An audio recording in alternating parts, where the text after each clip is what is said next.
The Girl Who Owned a City, Chapter 3. Monday used to be Girl Scout Day. Her old scout uniform caught Lisa's eye as she scanned her closet for something to wear. It was just a useless piece of clothing now because Troop 719 no longer existed. The uniform still belonged to her, but she belonged to very little. Once she had been a Girl Scout, a fifth grader, a daughter, a ballet dancer, a friend, and so many other kinds of belonging that she couldn't name them all.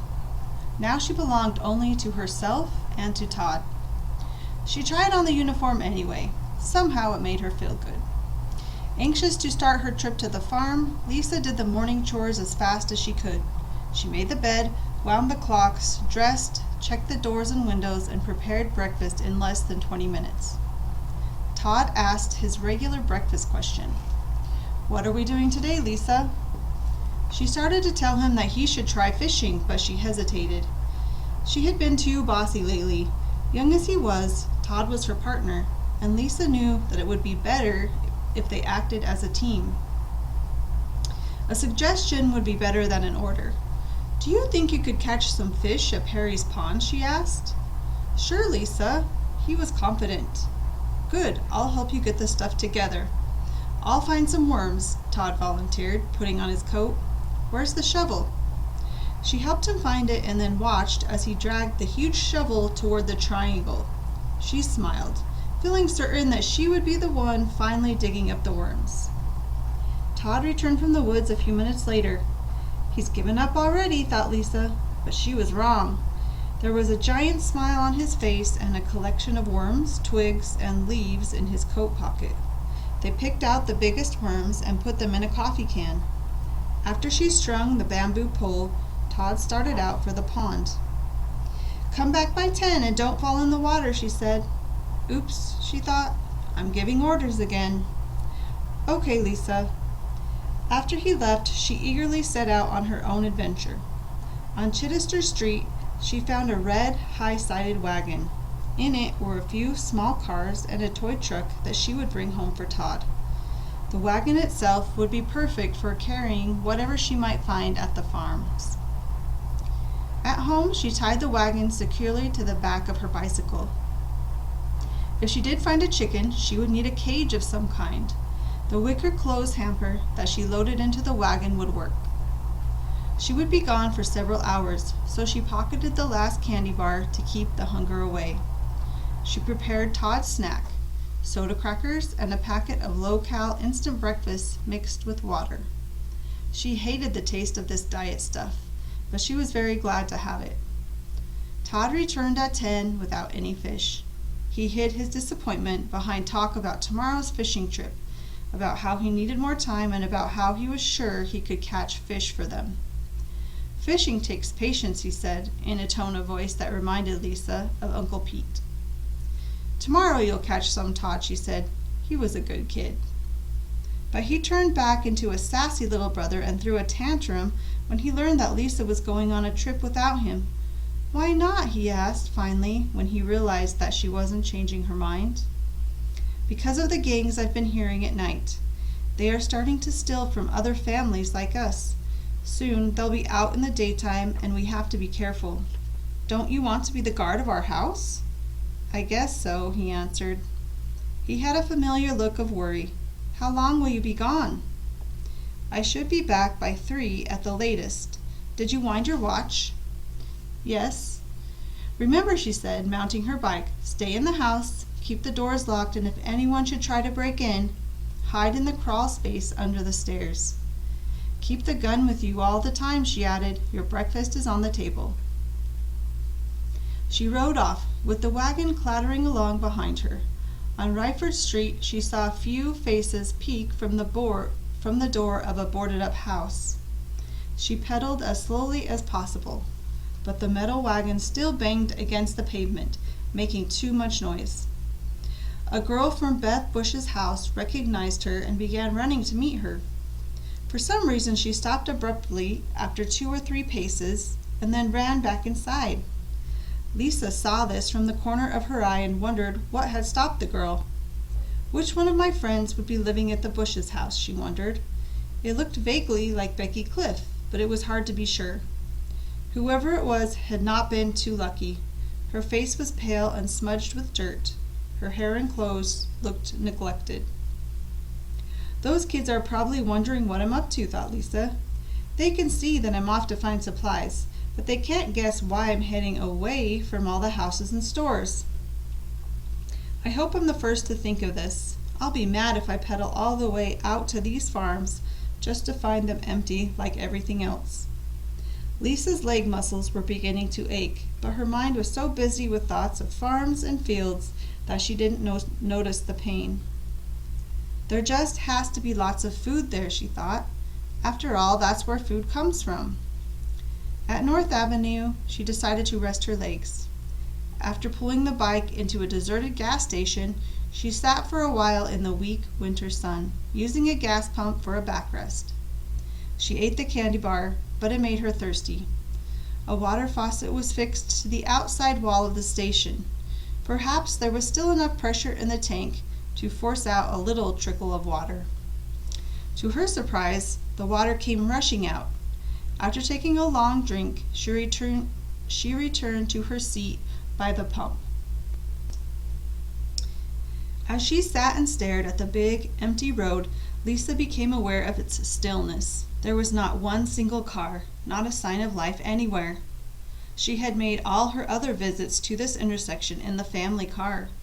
Before leaving the station, they always had to wait patiently for a break in the long stream of cars. Now there was no traffic at all. The road seemed huge and strange without it. Now's my chance to break a rule without being punished, she thought. There was no one around to tell her to look both ways before crossing the street. She pedaled hard, held her eyes straight ahead, and crossed the intersection while looking straight ahead. She laughed out loud and then shouted, "Many rules have become useless." But no one heard. 15 minutes later, Lisa was pedaling past farms and fields. She chose the farm that looked most inviting. It had large, freshly painted buildings and a long white fence that ran for 100 yards or so before disappearing into a thick forest. She wheeled past the fence and parked her bike by the largest barn. What she saw inside the barn made her feel sick. The cows had been left in their stalls with too little food. They were all dead. It was a horrible sight, and she stood for only a moment in the midst of it. Afraid to venture into the other farm buildings, she turned her attention to the crops, but there were none. The farmer had harvested the fields long ago, and nothing remained but brown stubs and clods of dirt. Lisa looked toward the farmhouse. The rear door was wide open, so she went inside. She could see that the house had never been looted. A few squirrels and mice had moved in, but otherwise the rooms were undisturbed. A note lay on the kitchen table. To the finder of this note, "We have loved this farm, and our family has worked it for over 40 years. Now we must give it up, and we have no children to leave it to. Please come to live on our farm. The cows will give you fine milk. The chickens can provide eggs. If you look in the study, you will find a case of books and notes that will help you learn all you need to know about farming. In a world without adults, you will need a simple way to live. Take this farm. It makes us happy to think that some young children will choose our place to make their new lives. Sincerely, Winifred Crowell. P.S. The cookie jar is filled with oatmeal and chocolate chip cookies. The pantry has a supply of canned goods." On the back side, in very poor handwriting, were these final words. "I think I am the last to die. I know of no other adult who is still alive. I tried to get out to feed the cattle or let them go, but I fainted and had to come back inside. I've waited and waited. I thought you might come around while I was still alive, but now I don't think so. While I wait, I think about you. How frightening it must be to find yourself in a world without the grown-ups that once made it run. There must be fear and sadness all around you. Be brave, children. Be strong. You must figure out how to make things work again, like this farm and the other things that make life so easy. You can do it. It will take time and work, but you can do it." Another sentence was started and then crossed out. Maybe the woman didn't have the time to finish it, or, more likely, she just couldn't dream up any good advice for the new world. She couldn't begin to imagine what that world would be like. But she had come pretty close. With the first tears she had shed in a long while, Lisa surrendered to the kindness in the woman's words. All this time I've been truly alone, and her note, it's the last I'll ever hear from those people. She sat in silence for a long time, letting the woman's words repeat themselves in her mind. Be brave, strong, find out how it runs. Lisa knew that she and Todd would not take over the farm. They loved their own home too much. She brought herself back to the present. No time to waste here, she thought, shaking herself back into action. Before leaving by the back door, she used a large bag to collect flour, canned vegetables, and other supplies from the pantry. Outside, a chicken darted around the corner of the house and hurried toward her with a haste that seemed to say, "Glad to see you." Lisa was definitely glad to see the hen. With no effort at all, she lifted the clucking bird into the wicker basket. The girl was swept up in a sudden mood of happiness. Although she hadn't found all that she had hoped for, the woman's note, the homemade cookies, and the live hen encouraged her. If only her wagon were a little bigger. The good mood brought a reckless idea to her. It was an idea that made her laugh a bold, confident laugh. Instead of making endless supply trips with the bike and wagon, she would learn to drive the car, today. Her father's words ran through her mind. Stick the key in the ignition, turn the key, put it into drive, and go. He had said them so many times to her mother, sometimes apologizing for his bossiness. But Lisa was happy that she remembered his repetitious directions. They would give her enough to go on. She would soon remember the others, and she would be driving. Lisa couldn't wait to see the bewildered look on the faces of the Ryford Street kids when she made her first trip in a car. She barely noticed the passing scenery on her bike ride home. She was thinking about the car ride. She could do it. As she passed North Avenue, the gas station, and the blank, peering faces on Ryford Street, she rehearsed the details of her plan.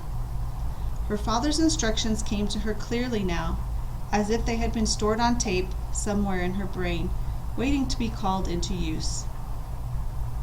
Keep it in park till you're ready to go. Let it warm up a minute. Look around you. Keep your foot on the brake. Put the shift lever in drive. Let up on the brake. Not too much gas. Slowly now. The driveway of her house appeared. Quickly, she pulled the wagon and bike into the garage. The sight of the big car made her stomach feel funny. "I'll never," she started to say, but stopped, knowing that she must try it. She emptied the wagon and called out to Todd to tell him her plans. "Really?" Todd was excited. "Let's go now." "I didn't say we, Todd. I have to try this alone." But it was too late to avoid his outburst. She wished that she had used a different way to tell him. Finally, he stopped arguing and they made peace. "It's dangerous and I have to learn how to drive first," she explained. "You can go some other time."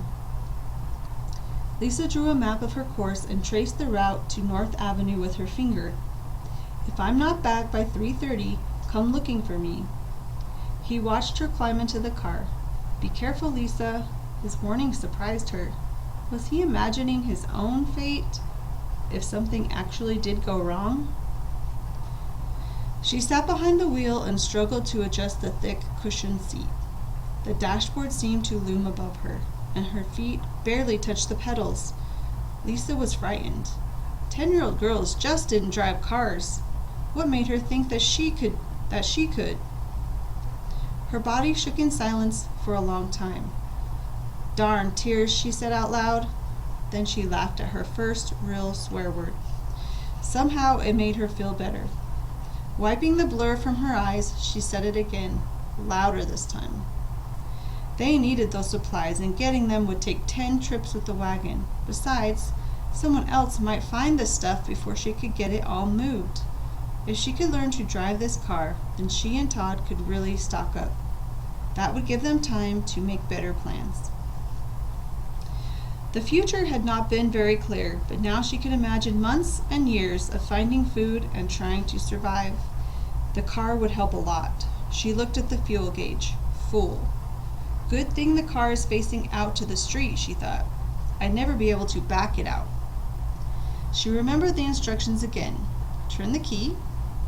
The engine came alive with a powerful roar. As if frightened by the sound, her foot jumped away from the pedal. The roar became a soft whir. Look all around you. As Lisa recalled the command, her eyes traced a circle around the car and past a pale boy, her brother, framed by the garage door. Keep your foot on the brake. Put the shift lever and drive. Let up on the brake. The car crept forward. Here I go. The words stuck in her throat. Slowly, she reminded herself. It seemed that she was flying to the end of the driveway. She turned the wheel a little too sharply and began driving across the Coles lawn. There was a crunching sound, and then Lisa saw a clump of broken plastic where Mr. Cole's rollerblades had been lying in the grass. If he were still alive, he would have been angry. Not too much gas. Slowly. Her foot hadn't touched the gas pedal yet. She was still moving. Why am I moving? Is something wrong? In a panic, she stepped down hard on the brake. The car screeched to a stop as her head banged against the steering wheel. It was too late to recall her father's words. Easy on the brakes. Lisa was stunned. In a few moments her head cleared, but it still ached above her right eye. Dummy, she thought. Easy on the brakes. She wouldn't make that mistake again. The nervousness began to leave her. She eased up on the brake and set off very slowly, aware of the many astonished eyes that were following her. Her whole body was working to control the car. She felt as though she had become a part of the machine. Don't you worry, Toddy boy, she muttered. I'll be back soon. For weeks, Lisa had longed for the sight and sound of a moving automobile. A passing car would have meant that not all the adults were gone, and that the nightmare wasn't true. Now she was thankful that there was no traffic. It made her task much easier.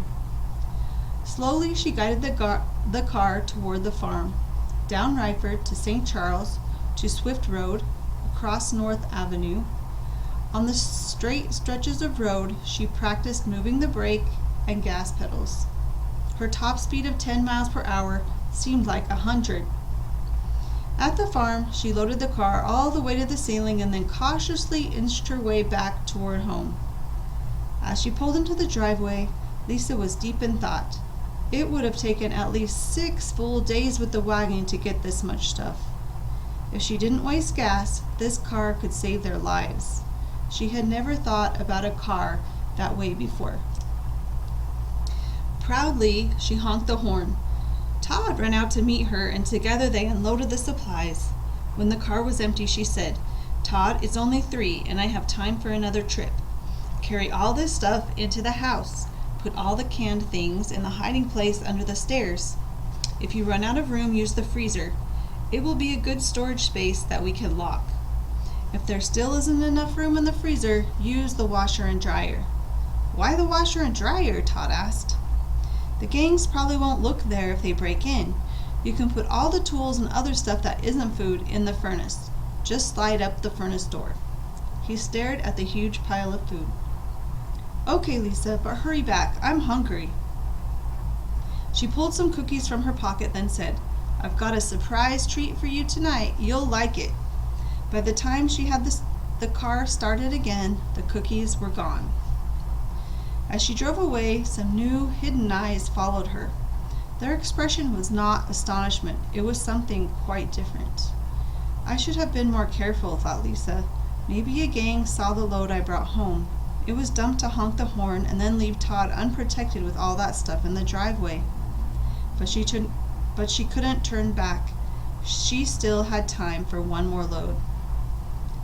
After reaching the farm and loading the car once again, Lisa hurried back. Already the driveway was empty.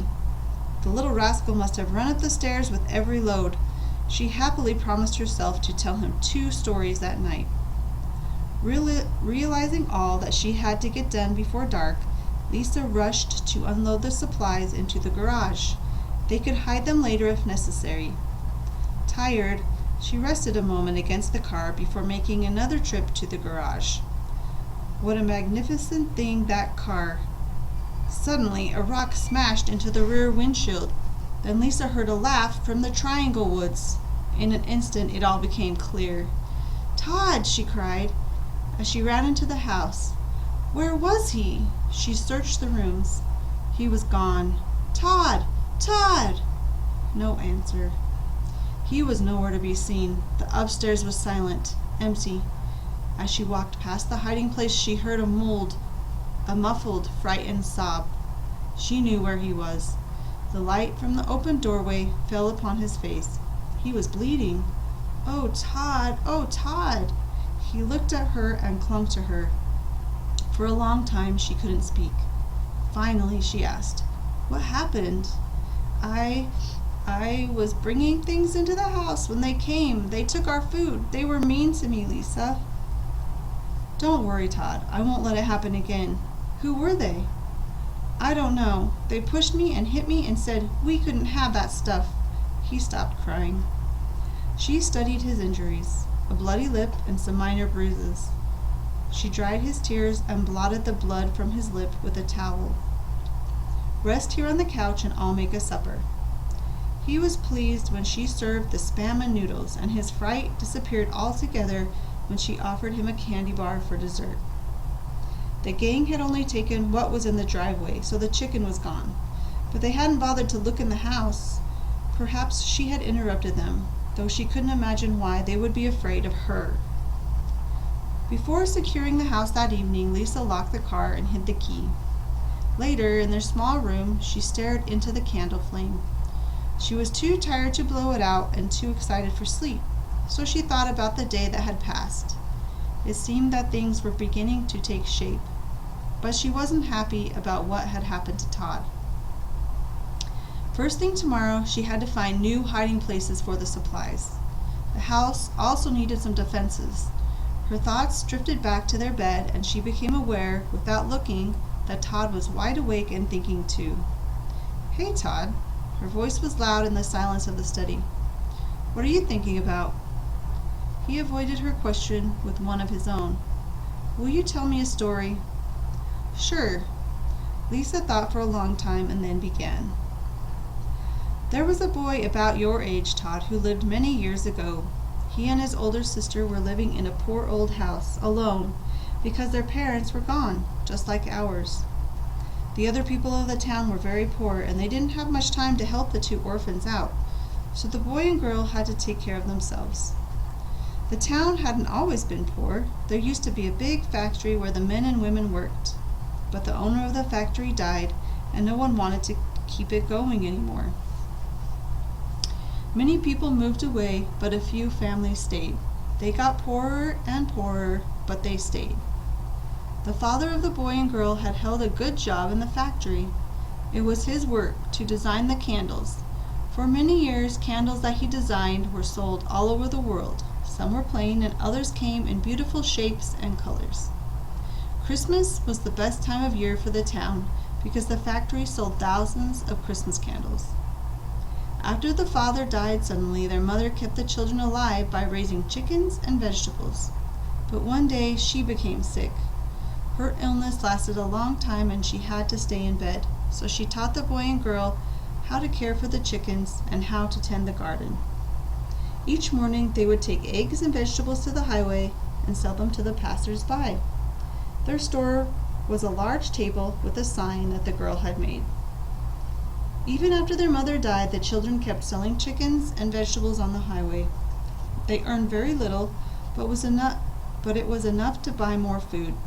There was no school, but they kept busy. In fact, their life was sort of like ours is now. One day, while the girl was at the stand, some boys came to steal their chickens.